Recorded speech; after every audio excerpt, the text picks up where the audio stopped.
This video, I'm going to share with you what the mirror principle actually is, how you can use it to create change of more of what you want in your life, and how you can avoid common pitfalls that most people make when they try to use this principle. I'll be giving you easy to understand examples as well as examples from my own life so that you can best understand how this works. I'm also going to be drawing them out so you can connect the dots so you can understand how this works in your own life.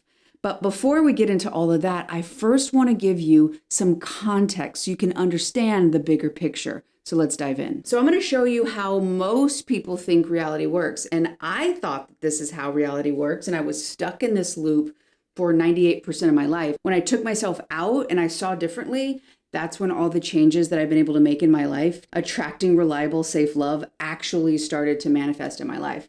So most people think that reality works by you're going through your life, you have an experience. Maybe for you, it's rejection. That person you're interested in doesn't want you back, or maybe you feel like you have to try really hard or prove yourself. And since that rejection happens, that disappointment happens, it causes you to feel a certain way and believe a certain thing about yourself. And that's how you see yourself. That's creating your self-image from current day situations. And yes, current day situations will cause a certain level of experience. But what you got to understand is that thinking that the outside experiences is what is causing your internal experience is called a Newtonian model, that our outside is making us feel this way. And since you don't have any new dynamic, any new energy, you can't experience anything new. Well, what changed my life radically was understanding that my belief system, my inner child, the formulation of how I viewed myself, my self-concept from early on experiences that were imprinted into my subconscious that I was not aware of, that energy up here is actually getting reflected back to me out here. And when I shift this, that's actually when I'm able to start perceiving it. You've got to understand that your subconscious will literally block out everything other than what aligns with your subconscious beliefs, your early on programming, how you were taught or conditioned or introduced to how you stay safe. If authentically, when you were a little kid, you were rejected or something negative happened to you, and that could have been perceived or a very real physical threat for you, whoever you had to be is basically an imprint of who I have to be. And you can't perceive of anything else other than what aligns with that energy. So you have about 20 to 50 million pieces of information that your subconscious is sorting through when you're going out in your life. And it will block out everything other than what aligns with the beliefs. So if you're wanting that emotionally available person, if you're wanting that abundance, but you have a belief or you have a distortion of yourself of who you have to be to get your needs met or who you have to be to stay safe. And this is from that early on conditioning when you didn't have a choice, you didn't have a way to protect yourself. You relied on your environment, understandably so, because you didn't have the tools. No one did. And also your brain wasn't fully developed. Mine wasn't. No one's is. So your distortion of that is what is getting reflected back to you current day. And the reason you can't perceive of anything else in your life right now, any other opportunities, is heavily having to do with your perceptual bias, meaning that your subconscious is blocking out those opportunities that are just in reach of you. And in order to create changes, in order to perceive of them, it's not about fighting harder to see them out here. It's about actually learning how to dissolve them in your inner world. Now, let me show you how you can start using the mirror principle and reading that energy in order to bring that unconscious energy to your conscious awareness so that you can start to alchemize it, transmute it, and start to perceive of the love or that money that you really deserve to have. Luckily, I grabbed the wrong dry erase marker, so she's giving us her last bits of energy. So just bear with me here with this very faint marker. So I'm going to teach you now 2 different examples of how you can use your outside experience to reflect back to what's really going on, and then take all your energy and your power to dissolve that, which is what is going to allow you to start attracting, perceiving, and interacting with the dynamics you're really looking for. So for instance, if you continue to attract people who, when you interact with them, you feel left out. For me, it was romantic relationships. I really wanted to connect. I really wanted to bond with these people. I wanted their attention. But for whatever reason, they always seemed not interested, or maybe they were really preoccupied with somebody else or something else, but they weren't there. So I felt left out. I felt rejected. Maybe for you, it's about work. Maybe it feels like everyone else has it together. Everyone else is kind of grouped together and they get along. But when it comes to you, you feel like you're not part of the group. Okay, whatever that energy is. This can also play out with money, that when you go and you want to receive money, maybe you're looking for $1,000 more or $10,000 more. And when you go to chase it, you feel left out because it's abandoning you. There's some sort of experience gap between the experience you want and need and what you're actually getting. So the way, rather than saying, oh no, I'm left out, this must be a reflection of me, I'm not good enough, I'm never going to be good enough, because if I was good enough, I would see somebody treating me the way that I would be worthy, or money would come to me. Just take a breath. You've got to start recognizing this energy and start to say, okay, I've got to calm my nervous system. Okay, I'm seeing the story now. I'm seeing the story in the moment. This will change your entire life. Realizing the mirror reality is reflecting back. It's giving me information. I'm going to use this information to make new choices. Okay, I see the story. That person, I asked them to go to lunch, and then I find out they said no to me and they went with a big group. I feel left out. I wanted to go on a date with this person. They said no to me because they were going to do something else. And then I find out they actually did go on a date. Whatever the situation, it makes you feel left out.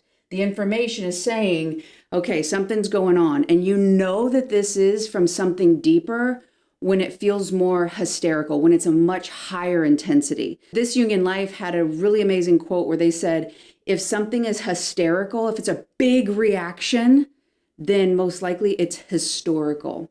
So what we got to see is, okay, when in my life did I first feel left out? Did you have siblings early on where you had to kind of fight or prove or, seek the attention where there's other people around, and no matter what happened, you were always the one that didn't feel connected with? You were not getting your needs met. Maybe you had a parent who had the best of intentions and they were so busy and so preoccupied with work, and maybe in order to make sure you had everything you needed physically and tangibly, but ultimately left you feeling left out of a sense of importance for them. They seemed more interested in their work than you. So you felt isolated, you felt left out.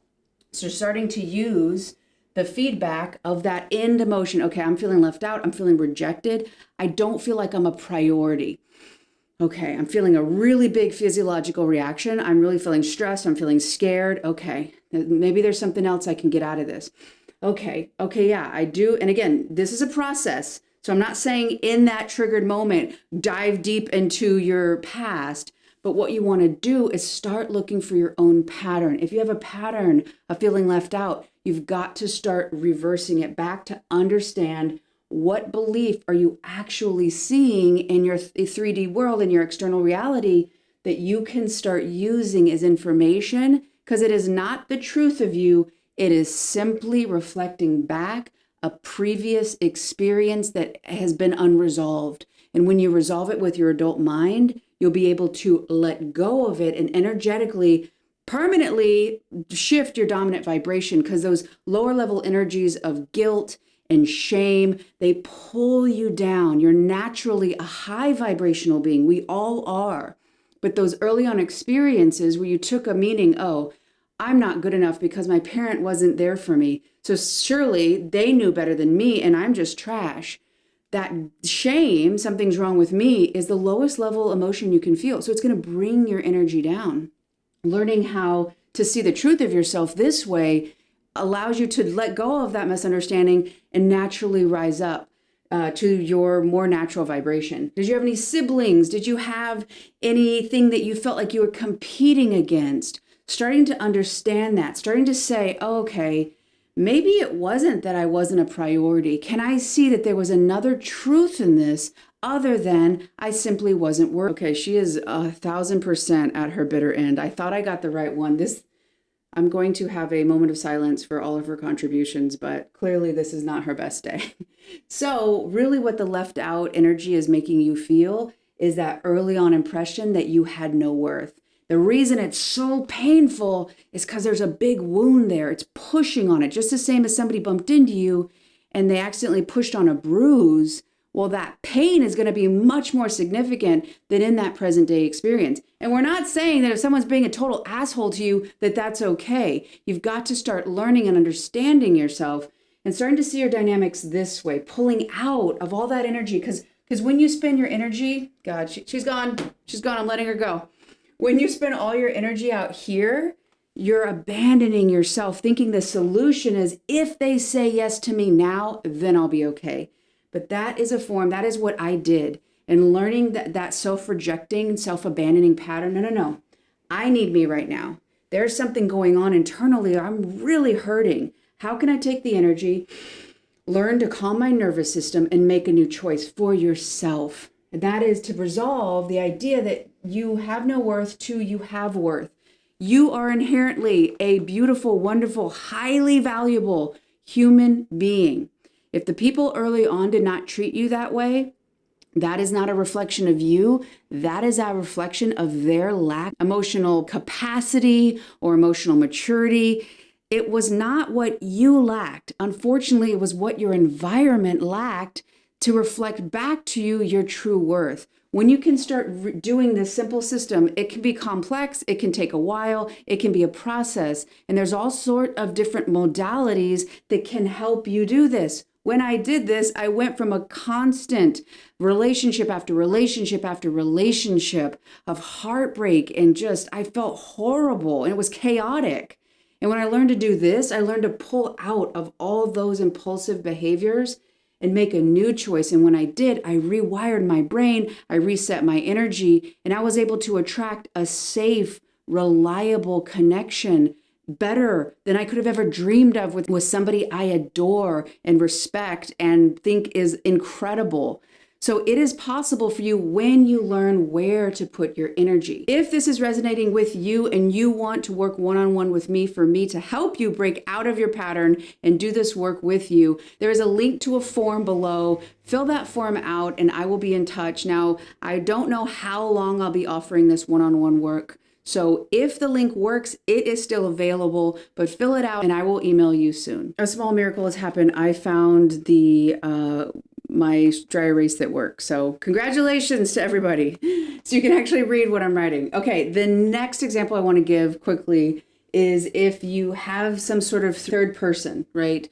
This could be romantic, that when you're interested in somebody, they seem to be interested in somebody else, or maybe they cheat on you. This could also happen with friendships, where maybe you're close to somebody and then they kind of betray you, or you feel like you're like, hey, what about me? Whatever the energy, it can come up in different ways. And it also can play out with money.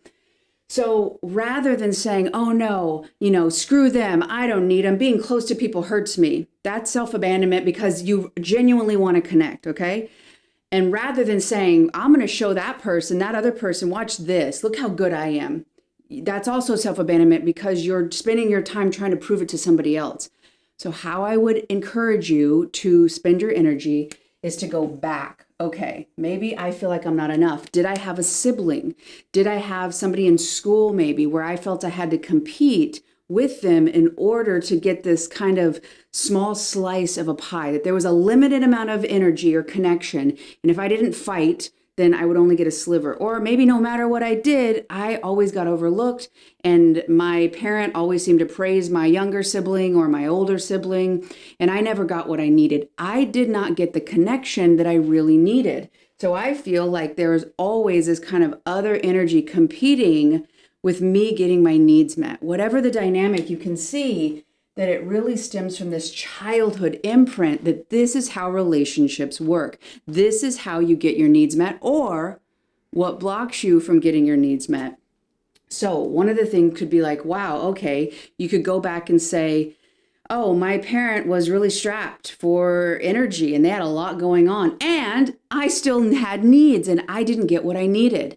Well, a huge thing here is that by saying you didn't get your needs met in your childhood does not mean you're saying your parent is a bad parent. Appreciate what they gave you. Appreciate, their efforts and their energy in raising you. And you can be real with the feelings you have from that experience. It was great. I appreciate that. And I needed more. And that caused a distortion that I couldn't talk. I couldn't vocalize it, or I was going to be deemed as selfish, or that if I said, hey, I need my time, then I would get less maybe because I would be seen as problematic. Whatever the case, what you want to start seeing is, okay, maybe the environment I grew up in didn't have enough energy, connection, love for what I needed. I wasn't asking for too much.